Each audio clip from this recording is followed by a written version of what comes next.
All right. Appreciate everyone for joining us for Coach Smith's weekly press conference. We're going to start with an opening statement from Coach, and then we'll open up to questions.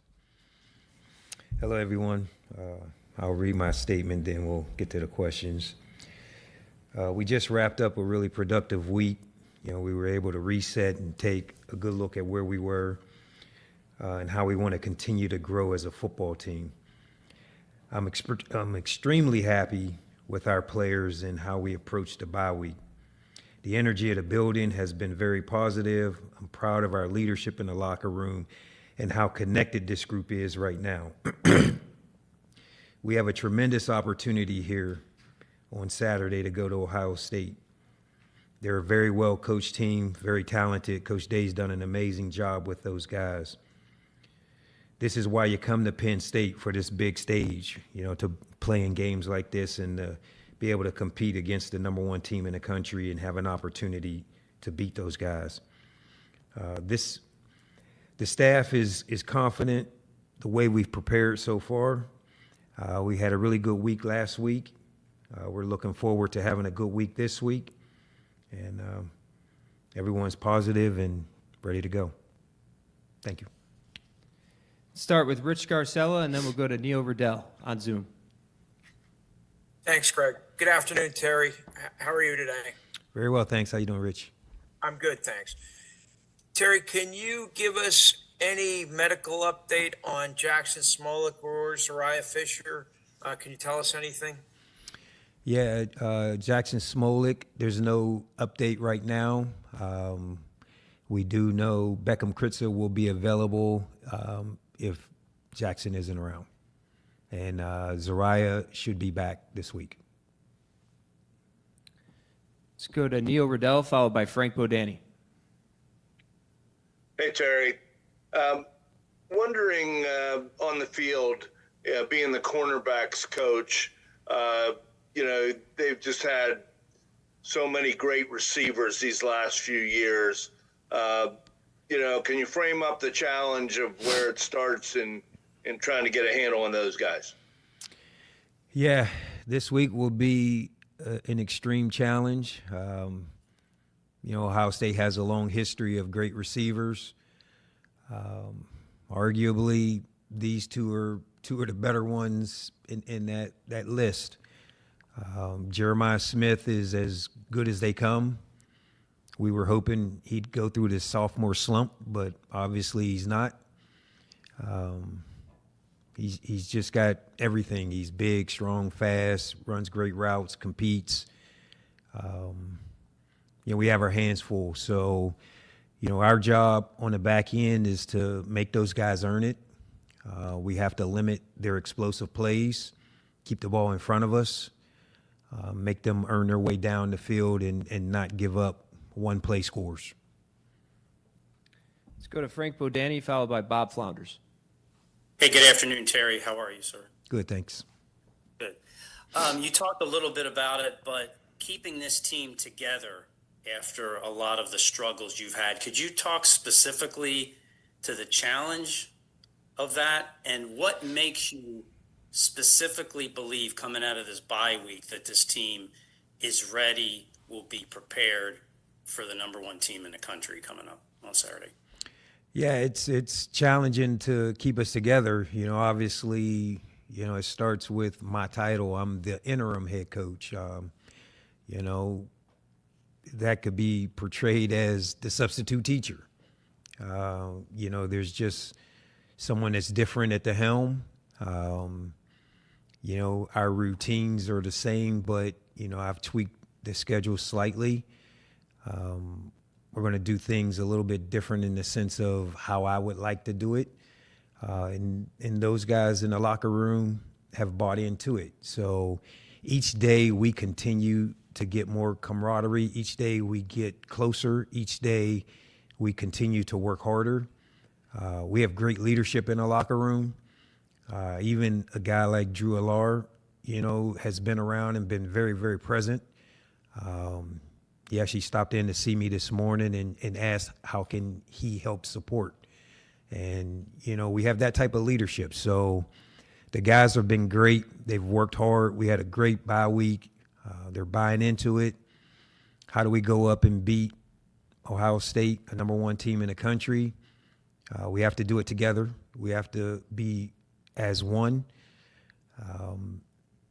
We cannot make mistakes. We have to be efficient with the football.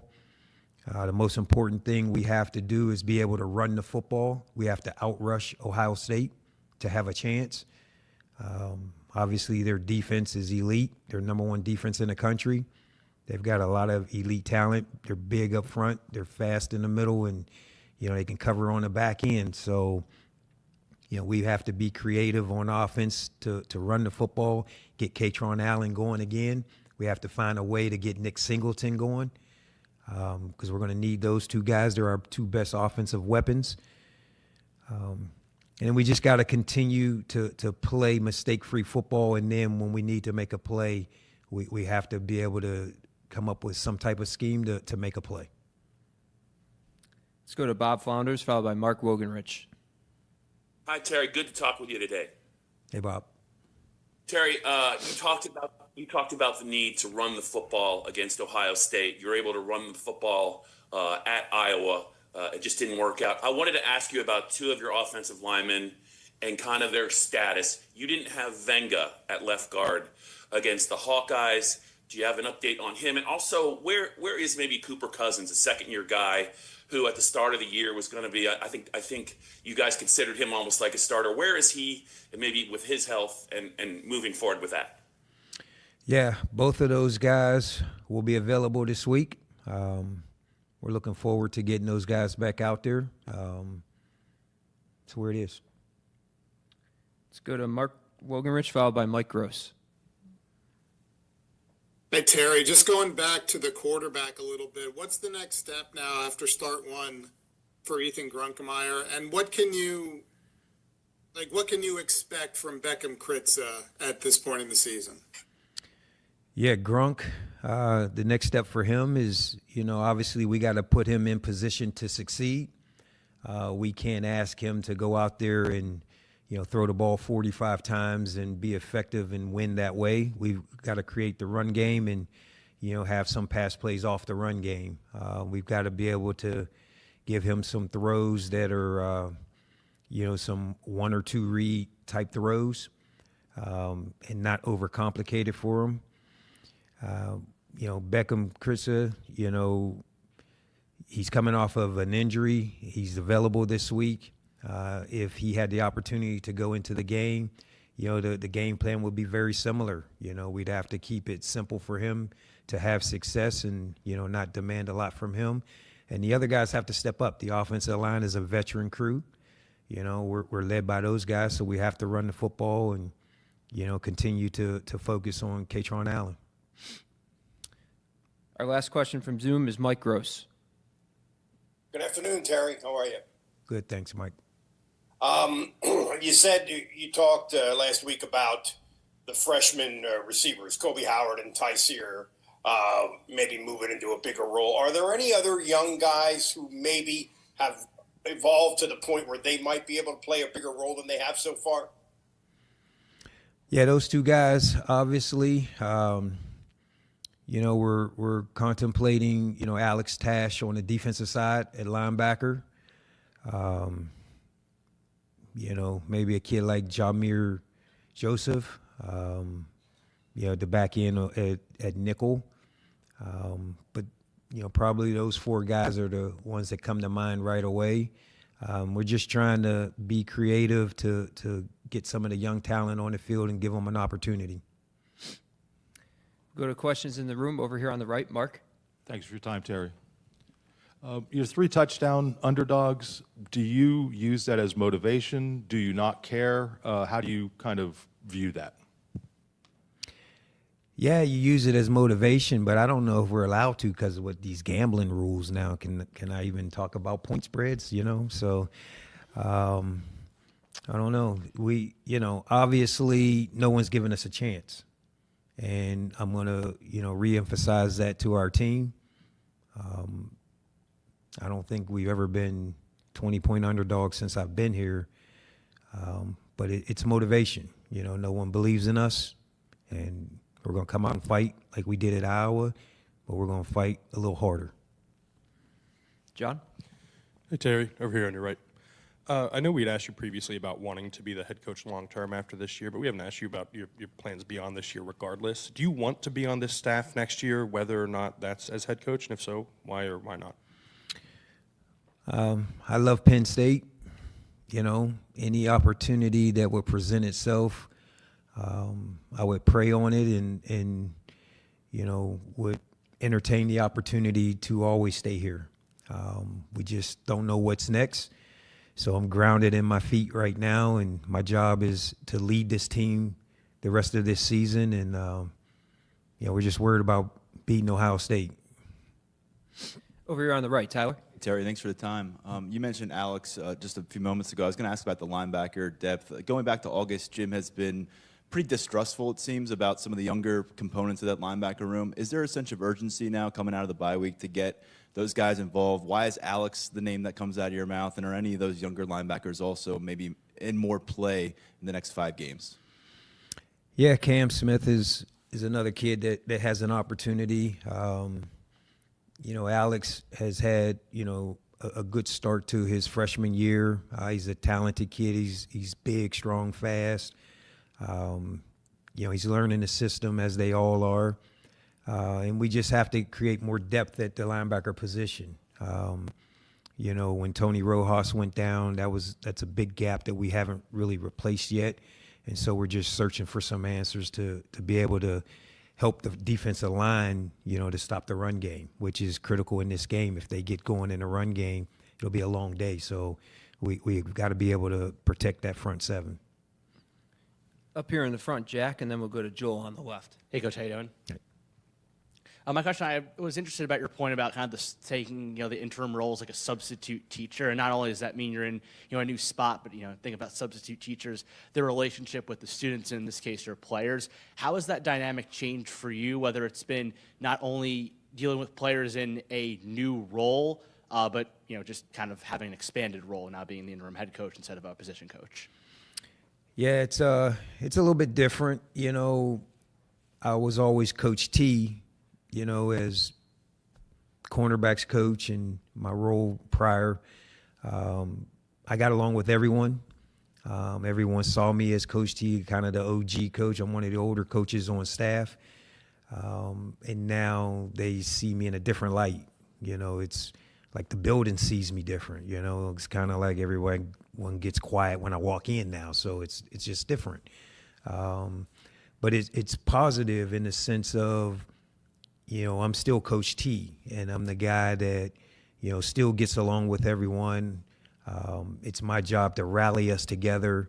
I want to give the players a voice to how this story ends and how do we write this next chapter. And so, you know, it's all about those guys. So I told the staff, you know, there was a video that Urban Meyer was talking about. One of his former coaches is now the interim head coach at Florida. And the video basically said that we have however many opportunities, games left in the season, we have to put it on film that if we want our next jobs as coaches, we have to coach so that the film shows we're deserving of our next job. And so I showed that to our staff, and we owe it to these guys to pour into them and to give everything we can. So we're going to work our tails off. It's my job to make sure that the staff doesn't come up short. We're going to demand excellence as we've always have here. And, you know, I promised that, you know, when we went to Iowa, we were going to play hard. You know, I'm going to double down on that when we go up here to Ohio State. Effort will never be an issue that for any team that I coach. This week we're going to try to figure out how to give that maximum effort with victory. Over here on the left, Joel. Hey, Terry, thanks for the time. You said last Wednesday that you were going to spend some time over the bye week recruiting. Just curious kind of how that went. What's been the reaction from recruits? Obviously knowing that they don't know who the head coach will be next year, you know, what kind of difficulties has that posed? Yeah, all the guys, you know, the committed guys and the guys we were on, they've been great. You know, obviously It's very similar to our staff, right? No one knows what's next, right? So everyone is trying to figure it out. They're all on like standby. They've all been communicating with us. We've done some FaceTime, some calls. We're just doing the best we can, just keeping an open line of communication and staying in touch until we figure out what's next. And the most important thing is go get victory on Saturday. It'll make everyone feel better. Over here in the front, Mike. Thanks. Hey, Terry. I'm going to tell you what you already know. As a former quarterback and wide receiver and DB coach, you know wide receivers really well. What have you seen out of this group this year, and how much over the last couple of weeks have you been a part of what's going on with the passing game and the wide receivers? Yeah, so our receivers, obviously the production isn't where you want it to be, right? That's the truth of the matter. How do we get it better? Part of it is establish the run game so that now we can play action pass and throw some balls in behind the linebackers and into that intermediate zone. Obviously there's always chatter about we got to throw the ball down the field, and we do want to take calculated risk down the field and throw the ball. We've got these young receivers. We're going to give those guys an opportunity to try to inject some life into the pass group. Ethan Grunkemeyer, new quarterback at the helm. There's just a lot of dynamics with the pass game. I do think we'll be able to throw the ball a little bit better this week at Ohio State. I'm demanding from Coach Kotelnicki that, he's creative in the pass game in the sense that, we don't want to throw the ball so much horizontally. We want to throw it vertically. Way in the back, T. Frank. Hey, Terry, back here. Now that you've had a couple of weeks to kind of settle into your new position, I think it was back in training camp, James called you the ultimate truth teller in the building.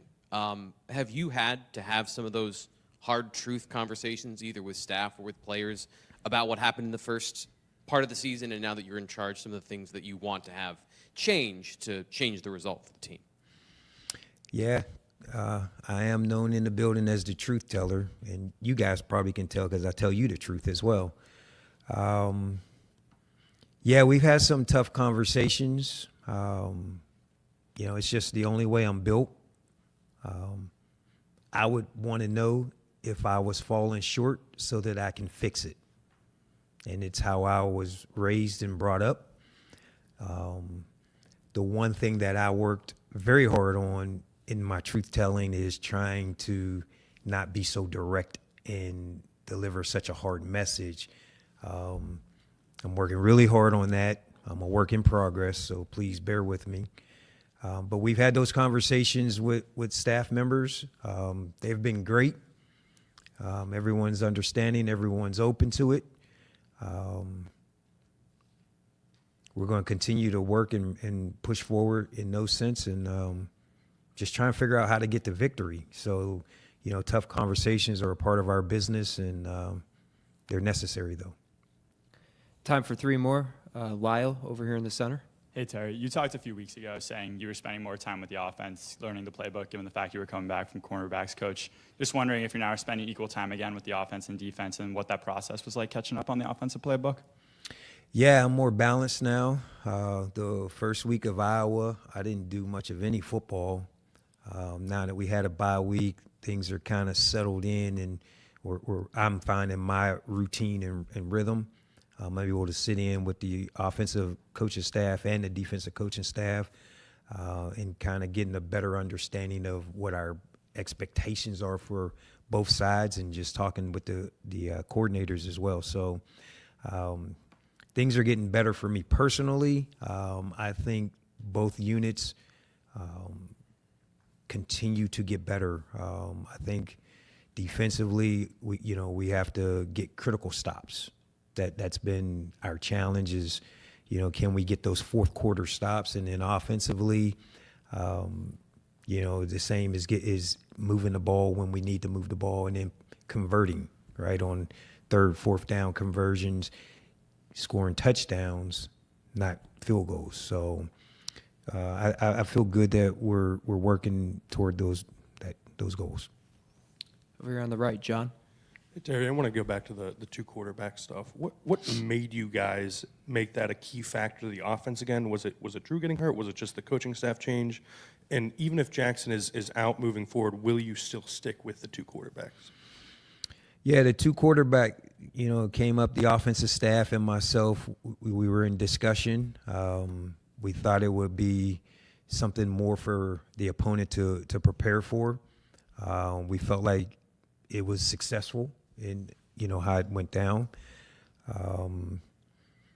Going forward, we want to be multiple. We want to be creative. We want to find different ways to make teams prepare for us and get the ball to our guys in space. So, it's still an option and open on the table.